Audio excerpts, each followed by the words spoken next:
ನಮಸ್ಕಾರ. ನಿಮ್ಗೆ ಎರಡನೇ ಸರಿ ಹತ್ತಿಸ್ಬೇಕು. ನಮಸ್ಕಾರ ಅಂತ ವೇದಿಕೆ ಮೇಲೆ ಹಸಿರಾಗಿರ್ತಕ್ಕಂಥ ಸನ್ಮಾನ ಶ್ರೀ ಗುರುಜಿರಾಗಿರ್ತಕ್ಕಂಥ ನಾನು ಕೇಳ್ಪಟ್ಟಿದ್ದೆ ದುಬೈಲ್ ಅವರು ಫುಲ್ ಅವ್ರ ಬಗ್ಗೆ ತುಂಬಾ ಹೆಸರಾಂತವಾಗಿ ಹೆಸರು ಮಾಡ್ತಕ್ಕಂಥ ರಾಜೇಶ್ ಗುರೂಜಿ ಅವರೇ, ಇವತ್ತು ವೇದಿಕೆ ಮೇಲೆ ಹಸಿರಾಗಿರ್ತಕ್ಕಂಥ ನನ್ನ ಜೊತೆ ನಮ್ಮ ಡಿಡಿಪಿ ಅವರೇ ಹಾಗೂ ಮತ್ತೋರ್ವ ದಾನಿಗಳಾಗಿರ್ತಕ್ಕಂಥ ಹೆಸರು ಗೊತ್ತಲ್ಲ ಕೈಲೇಶ್ ಮಾಧಜಿ ಅವರೇ, ವೆಲ್ಕಮ್ ಟು ಮೈ ತಾಲೂಕ್.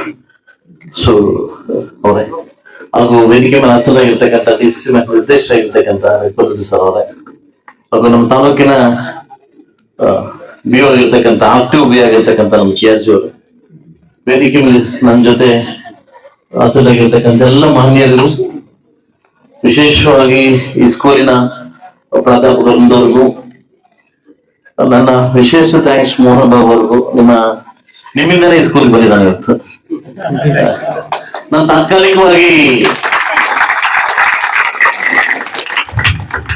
ತಮ್ಮನ್ನು BO ಮಾಡಿದ್ದೆ. ನಿಮ್ಮ ಸೇವೆ ಇಡೀ ತಾಲೂಕಿಗೆ ಅಪಾರವಾಗಿ ಹಬ್ಬಿಸ್ಬೇಕಂತ ನಾನು ಆಸೆ ಪಟ್ಟಿದ್ದೆ. ಬಟ್ ಆಸೆ ತಾತ್ಕಾಲಿಕವಾಗಿ ನಿಂತೋಯ್ತು. ಅದಕ್ಕೆ ನನಗೂ ಎಲ್ಲ ಒಂದ್ ಕಡೆ ಬೇಸರ ಇದೆ. ನಿಮ್ ಕೈಯಲ್ಲಿ BO ಕೆಲಸ ಮಾಡಿಸಕ್ ಆಗಿಲ್ಲ ಅನ್ನೋದು ನಮ್ ಕಡೆ ಬೇಸರ ಇದೆ. ಸೊ ಮುಂದಿನ ದಿವಸದಲ್ಲಿ ದೇವರು ಖಂಡಿತ ಅವಕಾಶವನ್ನು ಮಾಡಿಕೊಡ್ಲಿ ಅಂತ ನಿಮ್ಮಲ್ಲಿ ಕೇಳ್ಕೊಂತ ಇದ್ದೀನಿ. ನನಗೆ ಈ ಸ್ಕೂಲ್ ಬಗ್ಗೆ ವಿಶೇಷವಾದ ಒಂದು ಕಾಳಜಿ ಇದೆ. ಪ್ರತಿ ಸಾರಿ ಹೋಗ್ಬೇಕಾದ್ರೂ ಯಳಗೊಂಡಳ್ಳಿ ಸ್ಕೂಲ್ ಬಗ್ಗೆ ನಾನು ಎಲ್ಲಾ ಕಡೆ ಹೇಳ್ತಾ ಇರ್ತೀನಿ, ಯಳಗೊಂಡಳ್ಳಿ ಸ್ಕೂಲ್ ನೋಡಿ ಒಂದ್ಸರಿ ಅಲ್ಲಿ ಹೋಗ್ ಬನ್ನಿ ಅಂತ ಎಲ್ಲ ಹೈಸ್ಕೂಲ್ ಅಲ್ಲಿ ಹೇಳ್ತಾ ಇರ್ತೀನಿ. ನಾನು ಎಲ್ಲೆಲ್ಲ ಅಧ್ಯಕ್ಷ ಆಗಿದ್ದೇನೆ, ಅಲ್ಲೆಲ್ಲ ಒಂದ್ಸರಿ ಯಳಗೊಂಡಳ್ಳಿ ಸ್ಕೂಲ್ ಹೋಗ್ ಬನ್ನಿ ಅಂತ ಹೇಳ್ತಾ ಇರ್ತೀನಿ. ಯಾಕೆ ಅಷ್ಟು ನಾವು ಪ್ರೈವೇಟ್ ಗಿಂತ ಕಡಿಮೆ ಇಲ್ಲ ಅನ್ನೋ ಒಂದು ಮಟ್ಟದಲ್ಲಿ ಇವತ್ತು ಇಷ್ಟು ಅಟ್ಮಾಸ್ಫಿಯರ್ ನ ಕ್ರಿಯೇಟ್ ಮಾಡಿರ್ತಕ್ಕಂಥ ನನ್ನ ಪೋಷಕರಿಗೆ, ಮಕ್ಕಳಿಗೆ, ವಿಶೇಷವಾಗಿ ನನ್ನ ಪ್ರಾಧ್ಯಾಪಕ ವೃಂದದವರಿಗೆ ನಾನು ವಿಶೇಷವಾಗಿ ಥ್ಯಾಂಕ್ಸ್ ಅನ್ನ ಹೇಳಕ್ ಇಷ್ಟಪಡ್ತೀನಿ.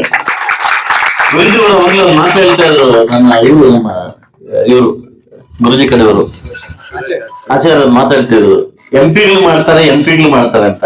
ಎಲ್ಲ ಒಂದ MLA ಮಿಸ್ ಮಾಡ್ಕೊಂಡ್ಬಿಟ್ಟಿದ್ರು. ಆಕ್ಚುಲಿ MP ಗಿಂತ MLA ಮಾಡ್ಬೇಕು ನೀವು, ಯಾಕಂದ್ರೆ ನಮ್ದು ಬದುಕು ರೋಬೋ ಟೈಪ್ ಆಗ್ಬಿಟ್ಟಿದೆ. ಹೆಂಗೆ ಅಂದ್ರೆ ಇವತ್ತು MLA ಆಗಿದ್ವಿ, MLA ಆದ ತಕ್ಷಣ ಇಡೀ ನಮ್ಮ ಪರ್ಸನಲ್ ಲೈಫ್ ಎಲ್ಲ ಹಾಳಾಗಿದೆ. ನಾನು ವೈಯಕ್ತಿಕವಾಗಿ ಪರ್ಸನಲ್ ಲೈಫ್ ಎಲ್ಲ ಹೇಳ್ತೀನಿ, ಹಾಳಾಗಿದೆ. ಇವತ್ತು ಮಕ್ಕಳನ್ನ ನೋಡೋದು ನಾನು ವಾರಕ್ಕೆ ಒಂದೇ 1 hour ಅಷ್ಟೇ ವಿಡಿಯೋ ಕಾಲಲ್ಲಿ. ನಾವು ಕೊಡಕ್ಕಾಗದೆ ಮಕ್ಕಳ ಜೊತೆ ಲೈಫ್ ಕೊಡಕ್ಕಾಗದೆ ಅವ್ರನ್ನ ತಗೊಂಡು ಹಾಸ್ಟೆಲ್ ಹಾಕ್ಬಿಡ್ತೀವಿ. ಯಾಕೆ ಅಂತಂದ್ರೆ ಇಲ್ಲಿದ್ದಷ್ಟು ಮಕ್ಕಳು ನಮ್ಮನ್ನ ಕಂಪ್ಯಾರಿಸನ್ ಮಾಡಿ, ಬೇರೆ ಪೋಷಕ ಕಂಪ್ಯಾರಿಸನ್ ಮಾಡಿ ನಮ್ಮನ್ನ ವಿಲನ್ ತರ ಮಾಡ್ತಾ ಇದ್ರು.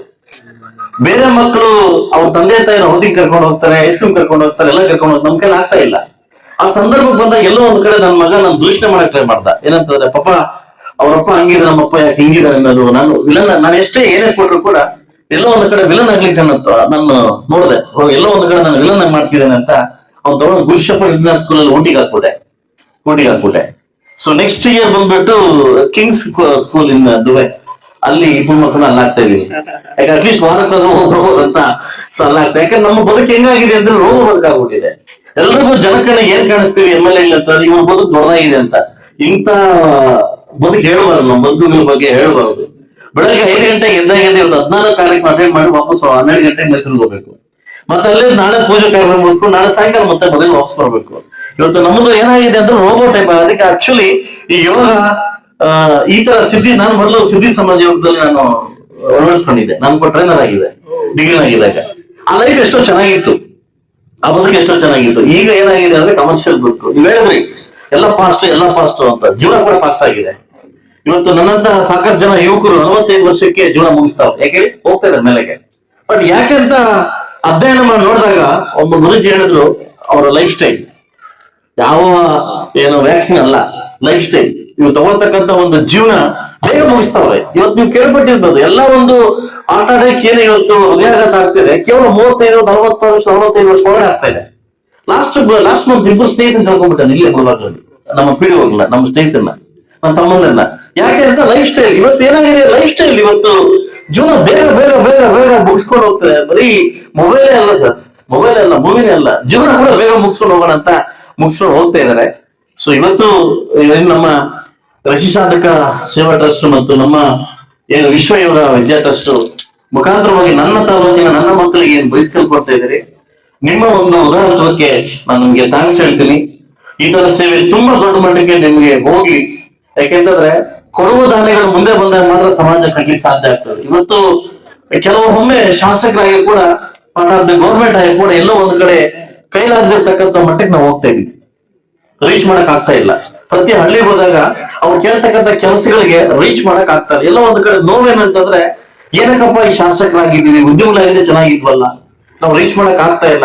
ನಾವು 1 ಲಕ್ಷ ಜನ ಆಸೆ ಪಟ್ಟು ಓಟ್ ಹಾಕಿದ್ದಾರೆ, ಇವಾಗ ರೀಚ್ ಮಾಡ್ಲಿಕ್ಕೆ ಆಗ್ತಿಲ್ಲ, ಕೊರಗು ತುಂಬಾ ಹೋಗ್ತಾ ಇದೆ. ಈ ರಾಜಕಾರಣಿಗಳ ಬದುಕು ಹೇಗಾಗ್ತಿದೆ ಅಂತಂದ್ರೆ ತುಂಬಾ ಅಗೌರವ ಮಟ್ಟಕ್ಕೆ ಆಗ್ತಾ ಇದೆ. ನಾವು ತಪ್ಪು ತಿಳ್ಕೊಬೇಡಿ ಸರ್. ಯಾಕಂದ್ರೆ ನಾನು ಪ್ರತಿ ತಿಂಗಳು ದುಬೈಗೆ ಹೋಗ್ತಾ ಇರ್ತೀನಿ. ದುಬೈ ಲೈಫ್ ಸ್ಟೈಲ್ ಕಂಡಾಗ, ಇಂಡಿಯಾ ಲೈಫ್ ಸ್ಟೈಲ್ ಕಂಡಾಗ, ನಾನು ಯಾವ್ದೋ ಒಂದು NDA ಟಿವಿಯಲ್ಲಿ ಮತ್ತೆ ಒಂದು ಆರ್ಟಿಕಲ್ ಓದ್ದೆ ಮೊನ್ನೆ, ಇದರಲ್ಲಿ ಇಲ್ಲಿ ಬರ್ಬೇಕಾದ್ರೆ ಓದ್ದೆ. ಮೊದಲು ಬಿಫೋರ್ ಕರೋನಾ ಮೊದಲು ಕರೋನಾ 2,000 ರಿಂದ 3,000 ಜನ ವರ್ಷಕ್ಕೆ ವಲಸೆ ಹೋಗ್ತಿದ್ರಂತೆ. ಏನೋ ಇಂಡಿಯಾ ಬಿಟ್ಟು ಬೇರೆ ದೇಶಕ್ಕೆ ವಲಸೆ ಹೋಗ್ತಿದ್ರಂತ. No present 1 lakh and above ಹೋಗ್ತಾ ಇದ್ದಾರೆ. ಎವ್ರಿ ಇಯರ್ 1 ಲಕ್ಷಕ್ಕಿಂತ ಜನ ಈ ದೇಶ ಬಿಟ್ಟು ಹೋಗ್ತಾ ಇದ್ದಾರೆ. ಯಾಕೆ ಅಂತಂದ್ರೆ ರೀಚ್ ಮಾಡಕ್ ಆಗ್ತಾ ಇಲ್ಲ. ಎಲ್ಲ ಒಂದು ರಾಜಕಾರಣಿಗೆ ಒಂದು ಪ್ರಶ್ನೆ ಆಗಿದೆ, ಆ ದೇಶ ಮಾಡೋದೇನು, ನಾವು ಮಾಡದೇ ಇದ್ದಂತ ಪದ್ಧತಿ ಬಂದಾಗ ಈ ಸಿಸ್ಟಮ್ ನ ಯಾವಾಗ ನಾವು ಚೇಂಜ್ ಮಾಡ್ತೀವಿ, ರಾಜಕಾರಣ ಸಿಸ್ಟಮ್ ಯಾವಾಗ ಚೇಂಜ್ ಮಾಡ್ತೀವಿ, ಖಂಡಿತ ಸಾಧ್ಯ ಆಗ್ತದೆ, ಖಂಡಿತವಾಗ್ಲೂ ಸಾಧ್ಯ ಆಗ್ತದೆ. ಬೇರೆ ಬೇರೆ ಕಂಟ್ರಿದಲ್ಲಿ ಇವತ್ತು ನೋಡಿ, ದುಬೈಯಲ್ಲಿ ಇರ್ಬೋದು, ಇರ್ಬೋದು, ಟ್ಯಾಕ್ಸ್ ಫ್ರೀ ಇದೆ. ನಮ್ಗೆಲ್ಲ ಸಾಕಷ್ಟು ಟ್ಯಾಕ್ಸ್ ಫ್ರೀ ಇದೆ.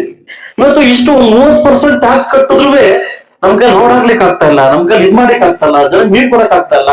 ಇವನ್ ಬೇಸಿಕ್ ಜನಕ್ಕೆ ಕೂಡ ನಾವು ರೀಚ್ ಮಾಡ್ಲಿಕ್ಕೆ ಆಗ್ತಾ ಇಲ್ಲ. ಸೊ ಅದರಿಂದ ನಿಮ್ಮಂತ ದಾನಿಗಳು CSR ರೂಪದಲ್ಲೋ ಇನ್ನೊಂದು ರೂಪದಲ್ಲೋ ನಮ್ಮ ದೇವರುಗಳಾಗಿ ಬಂದಾಗ ನಮಗೆ ನೀವು ನಿಜವಾದ ನಮ್ಮ ದೇವರುಗಳು. ಯಾಕೆಂತಂದ್ರೆ ಬಯಸದೆ ಬಂದ ಭಾಗ್ಯ ಇದು, ಬಯಸದೆ ಬಂದ ಭಾಗ್ಯ. ಆತರ ದೇವರುಗಳನ್ನ ನೀವು ಬಂದಾಗ ಖಂಡಿತವಾಗ್ಲೂ ಮಕ್ಕಳಿಗೆ, ಬಡಬಗ್ಗ ಮಕ್ಕಳಿಗೆ ಒಳ್ಳೆ ಅನುಕೂಲ ಆಗುತ್ತೆ. ಎಲ್ಲೋ ಒಂದು ಕಡೆ ಖಾಸಗಿ ಸ್ಕೂಲ್ ಕಂಡಾಗ, ಅವ್ರು ಬಸಸ್ ಕಂಡಾಗ ಸಾಕಷ್ಟು ಸ್ಕೂಲ್ ಹೋಗ್ತಾ ಇರ್ತೀವಿ. ಅಲ್ಕೊಂಡಾಗ ಎಲ್ಲೋ ಒಂದ್ ಕಡೆ ಏನಪ್ಪ ನಮ್ಮ ಮಕ್ಳು ಏನ್ ಪಾಪ ಮಾಡೋದಪ್ಪ ಅನ್ಸುತ್ತೆ. ಯಾಕಂದ್ರೆ ಇವತ್ತು ನಾನು ಶಾಸಕನಾಗಿರ್ಬೋದು, ಇಲ್ಲಿ ಕೂತ್ಕೊಂಡಿರ್ತೀವಿ, ನಾವೆಲ್ಲ ಹೈಸ್ಕೂಲ್ ಮಕ್ಕಳೇ ಹೈಸ್ಕೂಲಲ್ಲೇ ಓದಿರೋದು ನಾವು, ಅದಲ್ವಾ? ಅಂತ ಈ ಒಂದು ಹೈಸ್ಕೂಲ್ ನ ಬಿಲ್ಡ್ ಮಾಡಿ ಸುಮಾರು 15 ರಿಂದ 20 ಹೈಸ್ಕೂಲ್ಸ್ ಬಿಲ್ಡ್ ಮಾಡಿರ್ತಕ್ಕಂಥ ಇವತ್ತು ಅಲಗೂರು ನಮ್ಮ ಸೀನಣ್ಣವ್ರು ಎಲ್ಲ ನಮ್ಮ ಸ್ವಂತದಲ್ಲಿದ್ದಾರೆ. ಸೊ ಅವರಿಗೆ ನಿಜವಾಗ್ಲೂ ಒಳ್ಳೇದಾಗ್ಲಿ ಅಂತ ಬಯಸ್ತಾ ನಮ್ಮಂತ ನಾನು ವಿಶೇಷವಾಗಿ ಗುರುಜಿ ಬಗ್ಗೆ ನಾನು ಅವ್ರ ಬಗ್ಗೆ ಕೇಳಿದ್ದೆ, ಸಾಕಷ್ಟು ವಿಚಾರಗಳಲ್ಲಿ ಕೇಳಿದ್ದೆ. ಇವತ್ತು ನಿಮ್ಮನ್ನ ಲೈವ್ ನೋಡಕ್ಕೆ ನನಗೆ ಥ್ಯಾಂಕ್ಸ್ ಹೇಳಿ, ನಾನು ಈ ಒಂದು ಸ್ಕೂಲ್ ಅವರಿಗೆ ಥ್ಯಾಂಕ್ಸ್ ಹೇಳ್ತೀನಿ. ಸೊ ಅದರಿಂದ ಎಲ್ಲ ಮಕ್ಕಳು ಕೂಡ ನಾನು ಒಂದು ಮಾತು ಹೇಳಕ್ ಇಷ್ಟಪಡ್ತೀನಿ. ಸೈಕಲ್ ತಗೊಂಡು, ಬೈಸ್ಕಲ್ ತಗೊಂಡು ಏನು ಆಯುಧ ಪೂಜೆ ಬಂದ ಹಾಕಲ್ಲ, ಅದಕ್ಕೆ ವಾಪಸ್ ಕೊಡ್ಬೇಕು ನೀವು. ಸೈಕಲ್ ಅಲ್ಲ, ಏನ್ ಹೇಳಿ ವಾಪಸ್ ಕೊಡಬೇಕು, ಹೋಗ್ಬೇಕಾರಲ್ಲ, ಸೈಕಲ್ ಅಲ್ಲ. ರಿಸಲ್ಟ್ ಮುಖಾಂತರವಾಗಿ ಈ ಸ್ಕೂಲ್ ಗೌರವನ್ನ ಕಾಪಾಡ್ಬೇಕಾದ್ರೆ, ನಿಮ್ಮ ಟೀಚರ್ಸ್ ನ ಗೌರವ ಕಾಪಾಡ್ಬೇಕಾದ್ರೆ ರಿಸಲ್ಟ್ ಮುಖಾಂತರವಾಗಿ ವಾಪಸ್ ಕೊಡ್ಬೇಕಾಗುತ್ತೆ. ಇದು ನಿಮ್ಮತಕ್ಕಂತ ದೊಡ್ಡ ಕರ್ತವ್ಯ, ಅದಲ್ವಾ?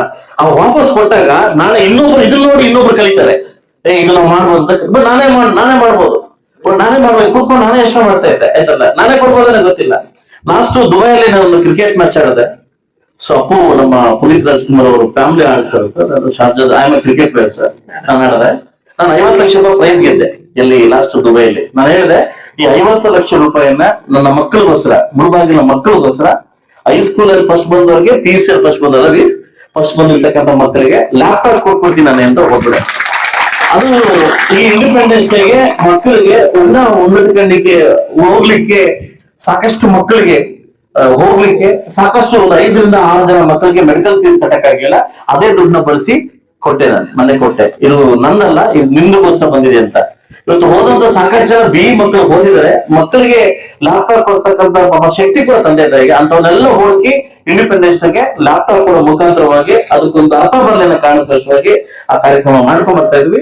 ಮುಂಬರುವ ನನ್ನ ಫ್ರೆಂಡ್ಸು, ಅಮೆರಿಕದಲ್ಲಿರ್ತಕ್ಕಂಥ ನನ್ನ ಫ್ರೆಂಡ್ಸು ಹೇಳಿದ್ದಾರೆ, ನೆಕ್ಸ್ಟ್ ಮಂತ್ ಅಲ್ಲಿ 2 months ಅಲ್ಲಿ ಮುಳಬಾಗಲ ಎಲ್ಲೆಲ್ಲಿ ಯಾವ ಹಾಸ್ಪಿಟಲ್ ಅಲ್ಲಿ ಎಲ್ಲೆಲ್ಲಿ ಆಂಬುಲೆನ್ಸ್ ಇಲ್ವೋ ಎಲ್ಲ ಕೂಡ 8 ರಿಂದ 9 ಆಂಬುಲೆನ್ಸ್ ನ ಕೊಟ್ಟು ಇವತ್ತು ಸಾಕಷ್ಟು ದಾನಿಗಳಿದ್ದಾರೆ. ನಾವು ಹುಡುಕ್ಬೇಕು, ಸಾಕಷ್ಟು ಜನ ಕೊಡ್ತಕ್ಕಂಥ ದಾನಿಗಳಿದ್ದಾರೆ.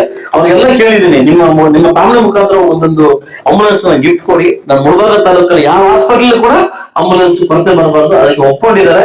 ಈ ಕೂಡ 2 ತಿಂಗಳಲ್ಲಿ ಅದನ್ನ ಆಂಬುಲೆನ್ಸ್ ತಂದು ಕೊಡುವ ಮುಖಾಂತರವಾಗಿ ಪ್ರಪಂಚದಾದ್ಯಂತ ಇಂಥ ದಾನಿಗಳಿದ್ದಾಗ ನಾವು ಭಯ ಬೀಳ್ಬೇಕಂತ ಅವಶ್ಯಕತೆ ಇಲ್ಲ ಅಂತ ಹೇಳ್ತಾ, ಈ ಕಾರ್ಯಕ್ರಮಕ್ಕೆ ನಾನು ಮಾಡಿಕೊಂಡು ಇಷ್ಟು ಸುಂದರವಾಗಿ ಇವತ್ತು ಗೊತ್ತಾಯ್ತು, ಅರ್ಧ ಗಂಟೆ 1 hour ಇಂತ ಕಾರ್ಯಕ್ರಮ ಕೊಡ್ಬಾರ್ದು ಅಂತ ಕಷ್ಟ ಆಗ್ತದೆ, ಅದಲ್ವಾ? 1 day ಕೊಡ್ಬೇಕು ನಿಮ್ಗೆ, ಅದಲ್ವಾ? ಸೊ ಅದರಿಂದ ಈ ಶಾಲೆ ಮಕ್ಕಳಿಗೆ, ಪೋಷಕರಿಗೆ, ನಾನು ವಿಶೇಷವಾಗಿ ನನ್ನ ಟೀಚರ್ಸ್ಗೆ ಥ್ಯಾಂಕ್ಸ್ ಹೇಳ್ತಾ, ಬೇವರಿಗೆ ಥ್ಯಾಂಕ್ಸ್ ಹೇಳ್ತಾ, ಡಿಡಿಪಿ ಅವ್ರಿಗೆ ಯಾವಾಗಲೂ ನಾನು ರೇಗಿಸ್ತಾ ಇರ್ತೀನಿ ಮೀಟಿಂಗ್, ಏನ್ ನಿಮ್ ಕತೆ ಅಂತ ಆಯ್ತಲ್ವಾ. ಸೊ ಅವರು ಎದ್ದೇಳಕ್ಕೆ ಭಯ ಬೀಳ್ತಾರೆ. ನಾನು ಹೇಳಿದ್ದೆ ಎದ್ದೇಳಿ, ಧೈರ್ಯವಾಗಿ ಎದ್ದೇಳಿ, ನಾನು ಕೊಡ್ತೀನಿ ಮಾರ್ಕ್ಸ್ ಅಂತ ಹೇಳ್ತೇನೆ. ಯಾಕಂದ್ರೆ ನನ್ನ ಮಗನ ಅದು ಏನಾಗುತ್ತೋ ಬಿಡುತ್ತೆ ಗೊತ್ತು ಅನ್ನೋದ್ಬೇಕು, ಅದಲ್ವ. ಎದ್ದೇಳ್ರ ಮೇಲೆ ನಾನು ಕೊಡ್ತೀನಿ 90% ಹೇಳಿ ಅಂತ ಅವ್ರು ಹೇಳಿ, ನಾನು ಇನ್ನು ಮುಂದೆ ನೋಡ್ದೆ ಲಾಸ್ಟ್ ಮೀಟಿಂಗ್ ಅಲ್ಲಿ. ಸರ್, ಸೊ ಪ್ರಯತ್ನ ಮಾಡದೇ ಏನಾಗಲ್ಲ, ಪ್ರಯತ್ನ ಮಾಡ್ಬೇಕು ಸರ್. ಪ್ರಯತ್ನ ಮಾಡಿದ್ರೆ ಏನಾದ್ರು ಒಂದು ಆಗೋದು ಅಂತ ಹೇಳ್ತಾ, ಈ ಕಾರ್ಯಕ್ರಮಕ್ಕೆ ವಿಶೇಷವಾಗಿ ಬಂದಿರ್ತಕ್ಕಂಥ ಎಲ್ಲರೂ ಹೊಂದಿಸ್ತಾ ನಾನು ಮಾತು ಮುಗಿಸಿ, ತುರ್ತಾಗಿ ಸಾಕಷ್ಟು ಕಾರ್ಯಕ್ರಮಗಳಿದ್ದಾವೆ. ಸೊ ನಾಳೆಯಿಂದ ನಿಮ್ಮ ರೋಡ್ ಆಗ್ತಾ ಇದ್ದೀನಿ. ಸೊ ಅದಕ್ಕೆ ಪೂರ್ಣ ಮಾಡ್ಕೊಳ್ಳಿಕ್ಕೆ ಹೋಗ್ತಾ ಇದ್ದೀನಿ. ಎಲ್ರಿಗೂ ಒಳ್ಳೇದಾಗಲಿ ಅಂತ ಮಾಡಿ ಎಲ್ಲ ಸಭೆಗೆ ಹೊಂದಿಸುತ್ತಾ ಇಲ್ಲಿಂದ ಹೋಗ್ತಾ ಇದ್ರಿ. ಎಲ್ರಿಗೂ ನಮಸ್ಕಾರ.